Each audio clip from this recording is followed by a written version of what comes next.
Yes, sir. Yes, sir. Yes, sir. Hello. Welcome back to another episode of Soapbox Sports. Clean takes, bold debate, straight from the Soapbox. Brian, crazy weekend in King football, man. But how you feeling, man? You had a good weekend? We live. We live, baby. Hey. Yes. The NFL jumping, the NBA jumping. Boy, we got a lot to talk about. I'm feeling great, though. A lot of changes, man. A lot of changes. Changes in the air. Spring is in the air. Allergies, pollen count is up. But you know it's also up, man. A lot of changes in the NFL. Brian, where do you want to start, man? The best signing so far? Man, let's go. Yeah, let's jump. Honestly, it's personal opinion. It's really like personal opinion. So who's your best signing so far on the offensive side? We'll do offense, defense. Offensive side so far, what's the best signing that you like? It doesn't have to be the splashy one that everybody's talking about, but which one did you like the most, man? I mean, there's been a lot of moves, Chris. A lot of moves, but I got to go with Isaiah Likely to the New York Giants. Listen, John Harbaugh got his guy. He said, my guys come with me. And this is a big steal from the Baltimore Ravens, who already lack weapons. So not only is it good for the Giants, I think it's a good move to take weapons away from other teams. So I like that. Malik Neighbors and Jackson Dart, Isaiah Likely, it's a good tandem for sure. I like that, man. I like that. And listen, if everything falls their way, they might get that running back out of Notre Dame, Love. Yeah, next you cook it, the man. 1-2 combo. Oh, you cook it with your neighbors and all the rest of them. That's an offense that's gonna need to be messed with. For me, I like what the Chiefs did, man. It was late in the afternoon. They signed Kenneth Walker. They're at 9. They probably weren't going to be able to get Love because he'll probably be off the board by then. And they really needed to address the running back position. Ever since Pacheco went down, he hasn't looked the same. They tried to do it with Kareem Hunt. He's one of the best like goal line finishers, but he's not your number one feature back. You can't have it. They tried to address it with Edwards-Helaire. That really didn't work out. I honestly thought he'd pop. But yeah, it's something that they really need to address. Kenneth Walker, he's shown some stability at the position.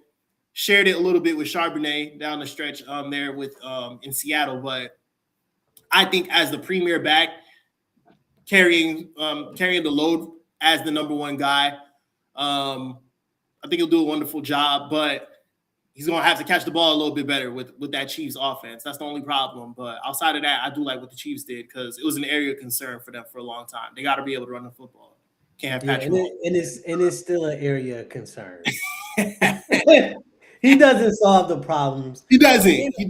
Yeah. Listen, it's just the last impression is what sticks with everyone. But Kenneth Walker by far was losing his starting job to Charbonnet. Oh, yeah.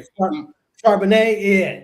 And he wasn't having a great season. I had him in fantasy, and I was very disappointed. Rolling him out week to week, hoping he finally, start running and getting, having 100-yard games. So I feel like he warranted it with his Super Bowl performance, but overall, the Seahawks won that. But let's flip it on the other side because we got to talk defensive signings, and there's been a lot of shifts. We're only going to stick with free agents, though. Because I liked a few trades too, but we're gonna stick with free agent. We do trades too, but Jalen Phillips. Jalen Phillips to the Panthers. Listen, I thought Panthers had a fluke season. They're acquiring the necessary talent to make sure last year wasn't a fluke season. And what was their best side of the ball last year? The defense. The defense made noise, and they strengthened that side of the ball with Jalen Phillips. And they take him away from the Eagles. Like I stated, sometimes it's not always getting the best player, even though he was one of the top free agents. But sometimes it's just about taking away assets from somebody else and depleting somebody else's roster. So I like what the Panthers did. That's a good one. You almost killed me when you said we only had to do free agents. No, we opened it up.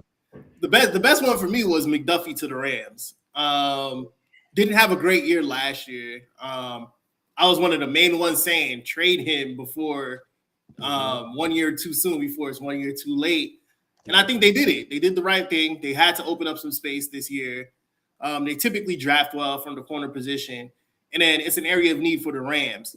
McDuffie, he's more of like a slot corner. So I don't understand him getting like being the highest paid corner in the league.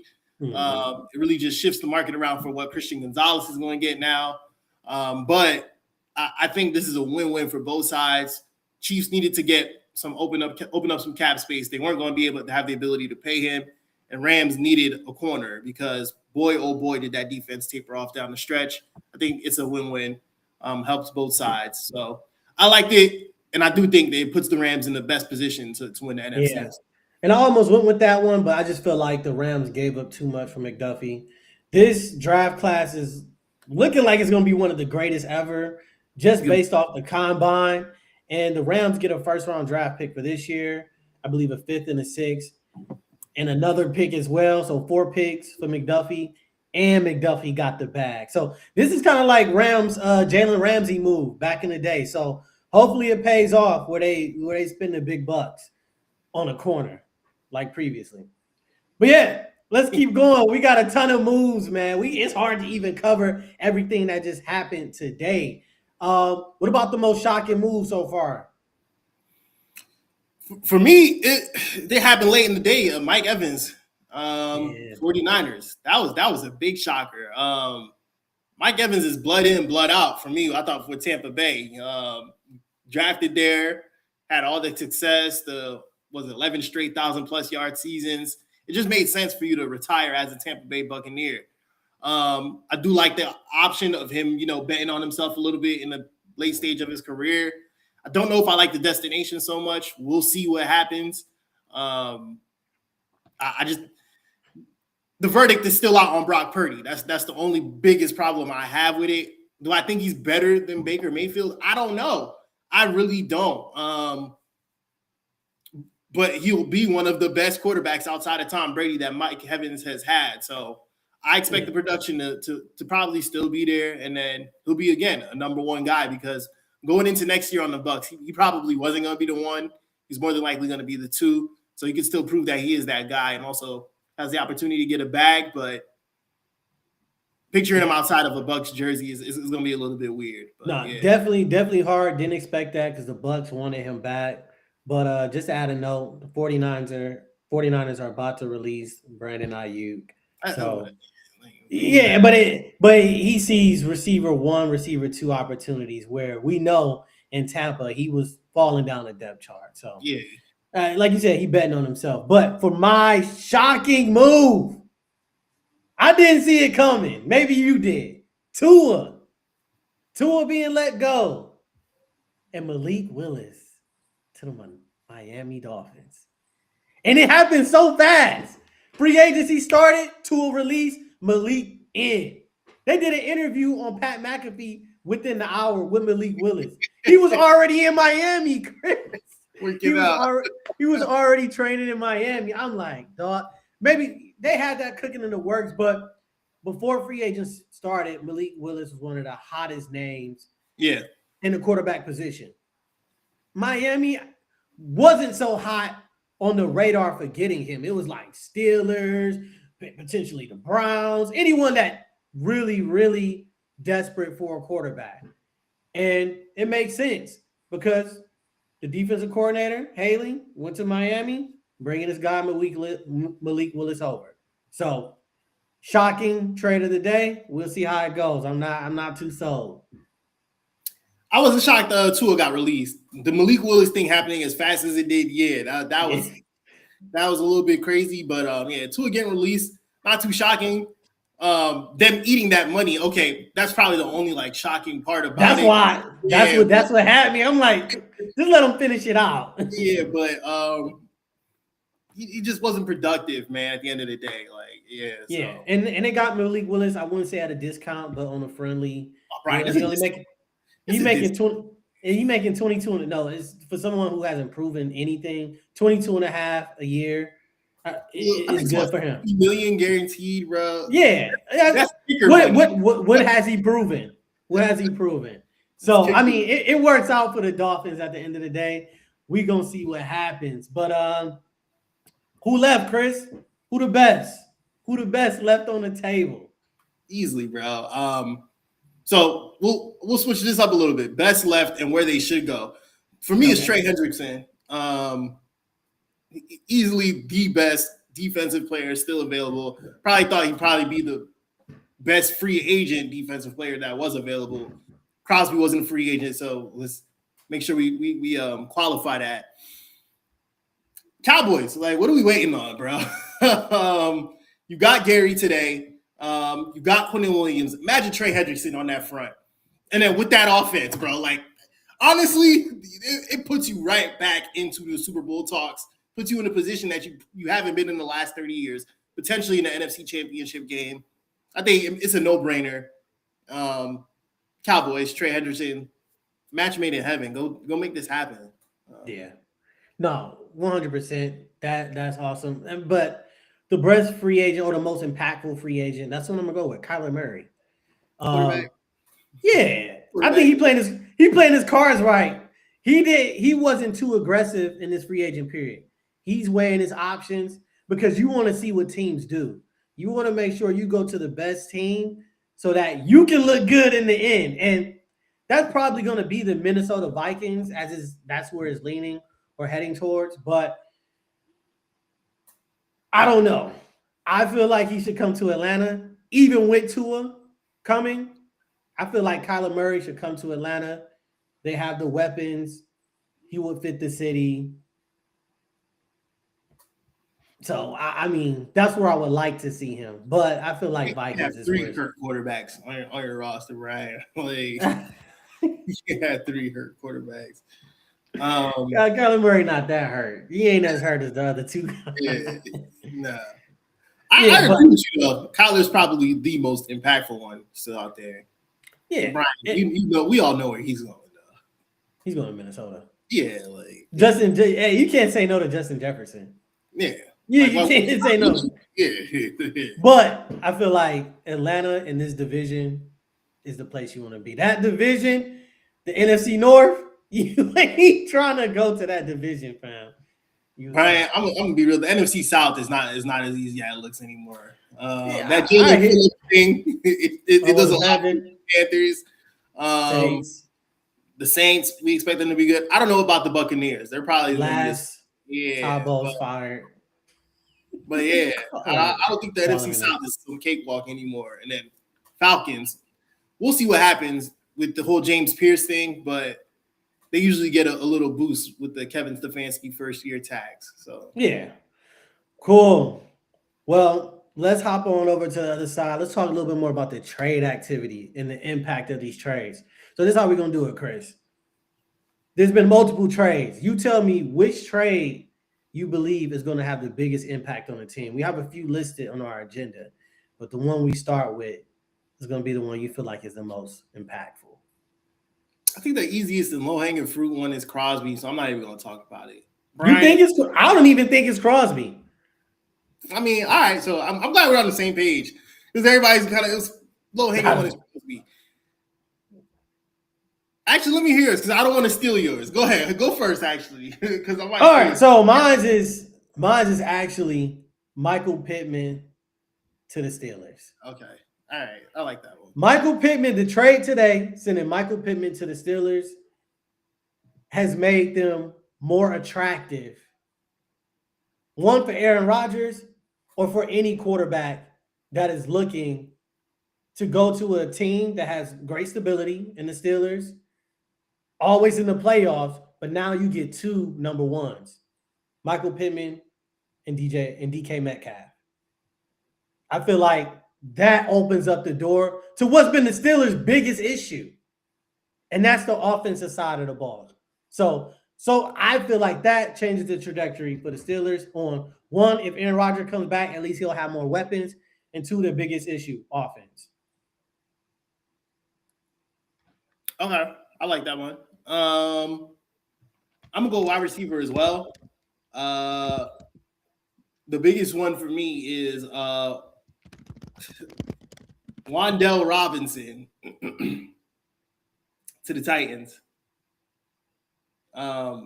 they needed receivers, bro. Desperately. Yeah. Desperately needed some receivers. I think Brian Daboll with Cam Ward, at the very least, you should see that Daniel Jones first season that he had with the Giants. Yeah, you should get that uptake. Having another guy he knows from that Giants, like you said, plucking his guy, Wan'Dale Robinson, was pretty productive with a mediocre quarterback in Daniel Jones. I think with Cam Ward, it elevates the whole situation. They got the I forget his name. I'm sorry, I can't remember his name. It was another rookie. He led them in all the receptions. That can't be the case. And then they have a nice tight end. Another guy whose name I can't say, so I'm not even going to try. Like for real, shout out to Tennessee, man. They drafted a lot of African players. So, but they're listen. I think that's gonna help Cam Ward elevate a lot to the point where, honestly, bro, the AFC South might be one of the most competitive divisions coming up into next year. Yeah, we'll see what the Colts do. But no, I like that. But let's talk about some of the other trades, though. The ones we didn't mention. We already know who our most impactful are. Yeah. But DJ Moore to the Bills. Chris, that's a big deal. What's been the biggest issue for the Buffalo Bills? Weapons. Josh Allen doing it alone. He had Stephon Diggs before. Now he gets DJ Moore. Do you think this weapons puts them over the top? Do you think they make it to the Super Bowl? No. Not enough? Not enough. I like DJ, man. I do, but DJ's a borderline one. He's a definite 2. He's a borderline 1. Josh needs a 1. He needs somebody you can rely on. They haven't been the same since Diggs left. And if you look at Josh before Diggs and Josh after Diggs, it's really not much of a difference in terms of numbers. In terms of passing numbers. He's rushing a lot more, getting a lot more rushing touchdowns, whatever. But he needs a guy he can rely on. So I think they probably need to go get a 1. If they can find a way to go get A.J. Brown, go get A.J. Brown, bro. A.J. Brown and DJ Moore, that pushes the needle for me. Yeah, that'll be my team in the AFC for sure. But facts. No, you're I just don't know with DJ Moore. He's just not. He just doesn't. DJ Moore is a deep threat. I give you that. Yeah. He's a burner. Like even with the Panthers, like he was long ball, go get it. Awesome. You need a possession receiver. You need a guy like a A.J. Brown who can not only beat players deep, but he can get you those first downs on those key possessions. So DJ Moore don't move the needle. It's something better than what they had before, that's for sure. Because Keon Coleman don't look like it's happening with him. No, and it'd be nice if they stop depending so much on, the running back or tight end so much. So DJ Moore doesn't move the needle for me. What's the ceiling for this team? AFC Championship game. But I'd even be surprised if they got there. I'm just gonna be real. Unless something happens between now and the start of the season where, all right, maybe it's not DJ Moore. Maybe they get another receiver, another borderline 1. Yeah. I don't know who that could possibly be, but maybe they trade with the Jags for Brian Thomas Jr. or something. All right. Oh, garbage. Don't mention him. Don't mention him. But then what about the floor? What about the floor then? The floor, they missed the playoffs. New coach. Too much pressure. Listen, I'm not ruling it out. Every team we had going to the Super Bowl last season basically didn't make the playoffs. Maybe it's the Bills' turn this year because they were supposed to go to the Super Bowl this year and they blew it. Now they need to take a season off. They probably need to take some time into a new stadium. The Chiefs took some time off. The Ravens took some time off. Maybe it's their turn. DJ Moore ain't it. All right, Max Crosby to the Ravens. That one was fireworks. Not expected. Is it the big splash, Chris, for the Ravens that we expected? No, I don't think this moves the needle at all for them. Again, like so my problem is with this is that I feel like they gave away a little bit too much. And right there in the second line, I said they need to prioritize getting Lamar one. I like Zay Flowers. I like the rest of those guys, but Lamar really hasn't had a guy like he can actually throw the ball to who's a number one receiver. They could have addressed this in other different ways. You know what I'm saying? Like splash a little bit of cash on like Caleb Von Chasen, Jalen Phillips, some guys who probably aren't going to make Max Crosby money, and you could have still held on to your picks. You gave up 2 1s, and then more than likely they're going to be in the 20s and the 30s, those picks anyway. I mean, late 20s, early 30s, hopefully. But it has to pan out now. We talked about pressure for the Bills. At least with the Bills, you could kind of really see a deficiency. With this team on paper, there really isn't of a deficiency, even though I just mentioned that one problem. But Lamar has found ways to overcome that. So, yeah, bro, you got to win the Super Bowl. But I just feel like they gave up too much to try and win the Super Bowl. Yeah, Max Crosby brings an attitude. He brings a moxie to him that honestly resembles the old Ravens, Terrell Suggs, Ray Lewis, and them. They were 29th in sacks last season. He'll probably bring them to 21st. I don't know if this moves the needle. Like you said, Lamar Jackson needs an offensive weapon. As they just lost the biggest piece to Lamar Jackson's offense last year, Isaiah Likely. So plus in his center. In his center. So I feel like they're right back at square one. So like the trade, love the news wire that it brought, but I don't believe that this really shakes things up too much though. Max Crosby is great. But on that note, let's do some over-unders for the AFC North then. Yeah. And let's kick it off with the Ravens. Their over-unders at 10.5, Chris. Do you have them at 10.5 next season? Yeah, definitely. Yeah, I agree with you. Bounce back year for the Ravens. I feel like last year was a fluke. Lamar Jackson was hurt. They'll get 11 wins just by being the Ravens. Yeah. Let's go Steelers. Their line is at 8.5. Under. Is that under?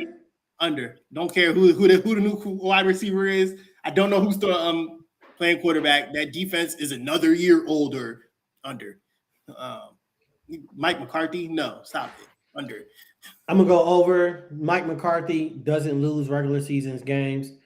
I don't know if he's ever had a losing season, but he's up there in win percentage. I'll tell you that. So he'll figure out how to win. And also, he's from Pittsburgh, so he's gonna be coaching with a lot of passion, which he lacked in Cowboys.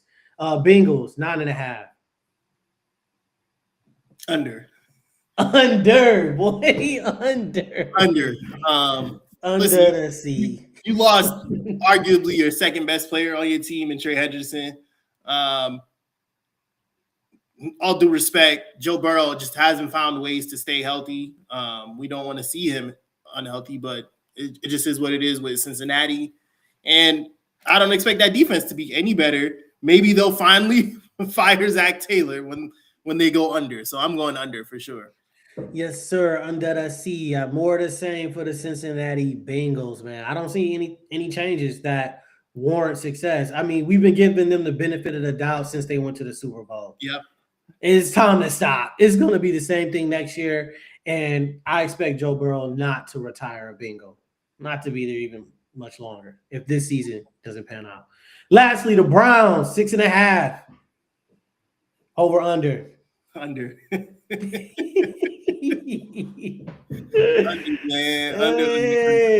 they need to do Hard Knocks though for the Browns. I mean, that's gonna be the most entertaining thing for them all season because it's gonna be a long season. Yeah, it's gonna be a real long season, man. I don't anticipate Myles Garrett will be there by the trade deadline. That's why I'm really going under because the writing will be on the wall within the first 4 weeks. They're just not there yet. They're too young. Just all across the board. They're probably one of the youngest teams in the NFL, and I like Shador, but they got to figure out that quarterback situation. But so yeah, under for me. Yeah, the Browns' entire offensive line was not under contract for this season. So essentially, they have to overpay now in free agency to get an offensive line. So they just signed Chargers Zion Johnson to signed the Chargers guard. He's only one of the 5 offensive linemen on the team. And the fact that they don't have any offensive linemen means that they have to pay more for offensive line. So the Browns are browning under.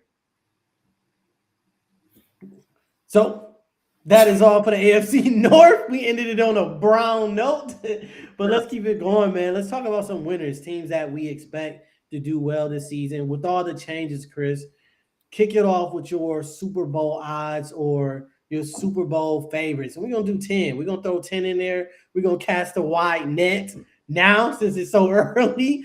And then we don't want to narrow it down because things can change as we speak. So, Chris, let me get your 10 teams. All right, so this is real early, and honestly, I was really just spitballing these teams. Don't really focus on the order, but I just feel like these are the best 10 teams with the best chances to win the Super Bowl next year. Number 1, Ravens, obviously on paper, just stellar. 2, Super Bowl champs, Seahawks, got to put them in there. 3, Rams, game away. 4, Jags, young team, looking to make the next leap. We'll see what happens with their trades.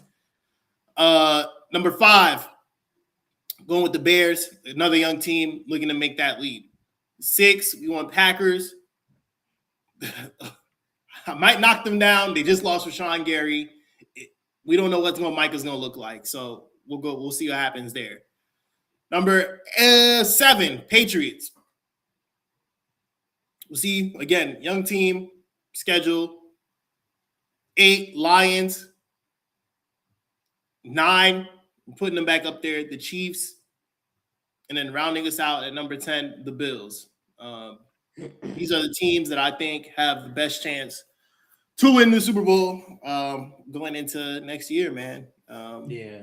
Just a few omissions on your end. Who the hell is the Broncos? You left them out. Is it the Bo Nix injury, or you just don't believe? I don't believe, bro. Reproduce what happened. Yeah, last year was a fluke, bro. They're very Mitchell Trubisky Bears. Very Mitchell Trubisky Bears. Okay, man. I love the list. Outside of the Broncos not being on there, we can always throw some names. There'll probably be some names in the hat that we don't expect next season. But yeah, NFL has been delivering for us, but now it's time to switch over to some ball. The NBA is cracking down as we're getting closer and closer to the playoffs. Things are heating up. And while things are heating up, Jason Tatum comes back. Oh, my goodness. We did not expect 10 months rehabbing his Achilles injury, did a special surgery, and he already came back for the Celtics this past Friday against the Mavs. Chris, what do you think about his performance? Did he look good? Did you expect more? Did you expect less? Brian, the NBA has loosened their anti-doping policies, bro. This is the only explanation. This is the only explanation. Yo, I'm expecting some type of rust. And, it's only 2 games, small sample size. Maybe he will get rusty a little bit, but he looked amazing. He looked amazing, man. Didn't look like he missed time at all, honestly. It's scary, bro. It's really scary to think about what they can be. Let's just say if he gets his sea legs back under him right in time for the playoffs. I was not expecting this at all. I think Jason Tatum and the Celtics looked really good. Does this make them the favorites? I thought they were the favorites without him coming out the East. I might be picking them to win the championship. I'm just being real right now. Thoughts? Yeah, man. He had 15 points, 12 rebounds, 7 assists. It was against the Mavericks. So I'm like, well, that's expected. That was a nice warm-up game. Whatever. They play the Cavs Sunday. Blew the Cavs out. And I'm a Cavs fan. So I'm thinking it's a litmus test for us. See how Jason Tatum, 20 points, 3 rebounds, 2 assists. And it's scary hours for the NBA. Because it's been wide open the entire season. Nobody could put their finger on it. Even the OKC started to look human, look mortal. And then the Celtics get Jason Tatum back, and he looks like Jason Tatum of old. It looks like he just took a back seat and let this be Jaylen Brown's team for now. But how's he going to look in 6 weeks? I'm nervous. As he gets more healthy, I'm nervous. So, Chris, Celtics are the favorites, not just of the East, but of the entire NBA. One concern, Brian, I don't like though is there's no minutes restrictions. But you said the doping policies. Yeah, they lifted them for him. They needed their ratings boost. They had to guys get ankle injuries, man, and they'll come back 25 minute restriction. This man, no minutes restriction. He's playing 28 minutes a night. Yeah. First 2 games, you tore your Achilles, bro. Like that's insane. And then that team, Boston, man, they're scary. Bro. They've been cheating their entire history. They're scary. Boston been cheating their entire history, but yeah, scary team. Not like I stated, not just the best team in the East, the best team in the NBA. And if we get a Celtics OKC final, that would be lit.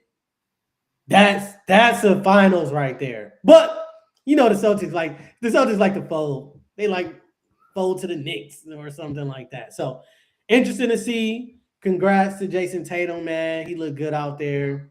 Woe to my Cavs. Well, I'm about to say, man, we can't just waltz past your Cavs. What I tell you, woe to my Cavs. I mean, we ain't pretending nothing, bro. We here. We ain't had Jared Allen. That's what was wrong. We ain't had Jared Allen that game. He the best. He been the best player since Harden got here. So we gonna see though. We gonna see. But yeah, Anthony Edwards. Yep. Dropped his all-time starting 5. Steph Curry, point guard. Him at the 2. Jordan at the 3. Kevin Durant at the 4 because that's his favorite player. And Shaquille O'Neal at the 5. Chris, let's do a little draft. Let's do a little game. You get first pick. We do a snake draft starting at the point guard. We're going to try and build a team to beat Anthony Edwards' all-time starting 5. So, kick it off at the point guard position, Chris. Who you taking? I'm taking Jason Kidd, man. I grew up in Jersey watching the Nets point guard do his thing, take us to back-to-back finals. One of the top 5 point guards of all time. We'll go Jason Kidd for my point guard. No, I like it. Defensive guard, I'm going with Chris Paul to start it off. Chris Paul. This is about team construction. It's about the team construction. Magic was right there for you, though. I want you to know that. Listen, you're going to see why. I'll explain it later. All right, two guard. I'm going Kobe. This was the team we were supposed to have back in 2012, but the NBA vetoed it. I'm going Kobe at the 2. Who you got? Dwayne Wade. All around great combo guard. All right, bet you got the 3, small forward. It was hard because he put Jordan as his small forward. I want to be clear, Jordan's a 2 guard, but I'm gonna go Larry Legend here. One of the greatest shooters of all time, great defender, great facilitator. Did it at the highest level. Yeah. Legend, Larry Bird. Yeah, I'm going with Kawhi Leonard. 3-time champ. 2-time. Won it 2-time? Spurs, Toronto. He didn't get 2 with the Spurs? No. He came 14, yeah. 2-time champ though. 2 different teams. Finals MVP. Finals MVP, Defensive Player of the Year. Baby Jordan. Let me see what I'm building. All right, at the 4. Since we being a little fluid on the position, I'm going LeBron James at the 4. You got to have a GOAT at 4. For me, KG. Can't go wrong. Grit, toughness, a little bit of floor spacing, and then ultimately defense, obviously. Yeah. KG, perfect matchup for KD. Probably the best player ever who would to guard KD, if you think about it. You would lock KD up. Yeah, hands down. And then lastly, I'm going Kareem, the best center of all time, the former all-time scoring champion, all-time leader in scoring, 5-time or 6-time champ, either 5 or 6, multiple MVPs. Go ahead. This one was tough for me because y'all know me, man. I was gonna go Jokic, but to go up against Shaq and Kareem, nah, you gotta have some type of defense. So I went with Hakeem Olajuwon for my center. Anchor it down low in the post. No, Greatest footwork down low. So yeah, well-rounded team. Needed somebody who get anchored down low, and then everybody else can bring the ball up or do whatever on the defensive side. So I'm gonna say this. Both of our teams is smashing Anthony Edwards' team.